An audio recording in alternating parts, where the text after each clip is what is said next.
So this says find the volume of a solid whose base region bounded by the curve y equals secant x, and the x-axis from pi over 4 to pi over 3, and his cross-section taken perpendicular, key wording right here, perpendicular to the x-axis. And I know right away that's dx, and then another important thing is the area of a square is side squared. So we need to know those things. And if you look on Monday of this week's deal over to the far right, you're going to see a thing that says pictures of cross sections. So you might go there if you're having trouble seeing what's going on. So we're going to graph this secant graph from pi over 4 to pi over 3. And secant graph might be a little confusing for us to graph, so I'm going to graph y equals cosine, at least the key points, because secant is a reciprocal of cosine. And I think you guys know how to graph cosine. So cosine starts at a max at 1, and then at pi over 2, it's a 0. So let's see, he's going by pi 12ths. So this right here, and that says pi over 2, I think, doesn't it? So that means this thing's hitting 0 here. So this graph is and I'm not really graphing this, I'm just showing you what this gives me. This graph goes something like this. It's kind of really cosine, really spread out. Okay? Does that say pi over 2 or pi over 3? It says pi over 2. Pi over 2? Okay.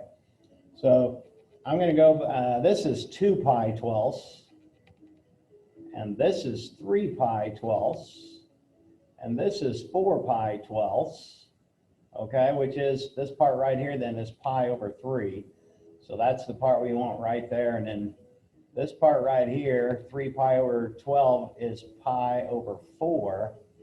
So we're really only going to look at it here, but I want to show you how we graph cosine, and it's really not going to be very easy to see on here because he hasn't really shown us the tick mark. So anyway, the tangent graph is an asymptote. Asymptotes, I'm sorry, not tangent. Secant is asymptotes wherever cosine is 0, and at the max for cosine is the min for secant. So this graph is kind of going like this, and it goes the other way too, but the only part we're worried about is from here to here. That's the only part we're worried about. And what we're trying, so I'm going to draw a line down here and over to here and up to there. So this is the part, this part right here is the part that we are only concerned about right there, from pi fourths to pi thirds. And this says the cross sections are perpendicular to x. Now what that means is that means all of our rectangles are going like this. These are the rectangle, the dx part going like this.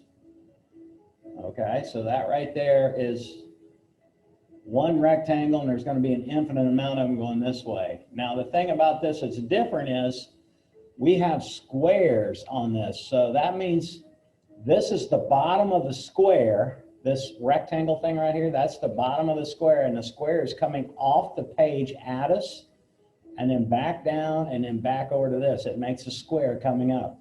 So the smallest squares are over here to the left, the biggest squares are over here to the right. Okay, so that's kind of hard to imagine, but the squares are coming off the screen. So in order to get this thing right here, this rectangle right here, that is a side, this is a side of the square. So I got to take top minus bottom, which in this case is secant minus 0. I'm going to do the integral from left to right to get this thing. So this volume is going to equal the integral from pi fourths to pi thirds, okay? And then if the side is secant x from up here, but what do we got to do to secant to get the area of the square?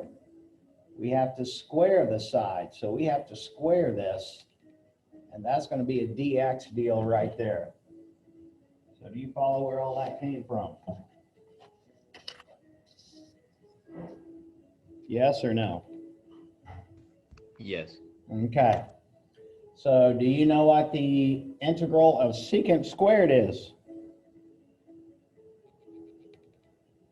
There's something that the derivative of gives us secant squared, so whatever that is, that would be the integral of secant squared. Do you know what that is? I'm guessing not. So this is going to be tangent x. And we are doing it from a lower bound of pi fourths to an upper bound of pi thirds. Okay, so this thing is going to equal the tangent of pi over 3 minus the tangent of pi over 4. And that's going to be your answer. Now, you do not have to simplify this on the AP test. You can leave your answer like that, but just to do a little pre-cal review, I'm going to go back to my unit circle real quick. Okay, so 180 divided by 3 is the 60-degree deal, which was right here, which is the pi thirds deal on the unit circle, and pi fourths is the 45-degree angle, in case you don't remember this. And again, on the AP test, you can quit right there. The ordered pair at 60 degrees is 1/2 and radical 3 over 2. And the ordered pair at pi over 4 is radical 2 over 2 and radical 2 over 2. And we're supposed to remember that the tangent of an angle is the y value divided by the x value. So if I take radical 2 over 2 divided by radical 2 over 2, that means that this tangent of pi over 4 is 1. So there's a -1 for that. And then if I take radical 3 divided by 2 by 1/2, that's going to be radical 3. So this part is radical 3. And again, you can leave your answer like this on the AP test, but you do need to know how to do this if you're looking for max and mins. So I'm going to stop the video here.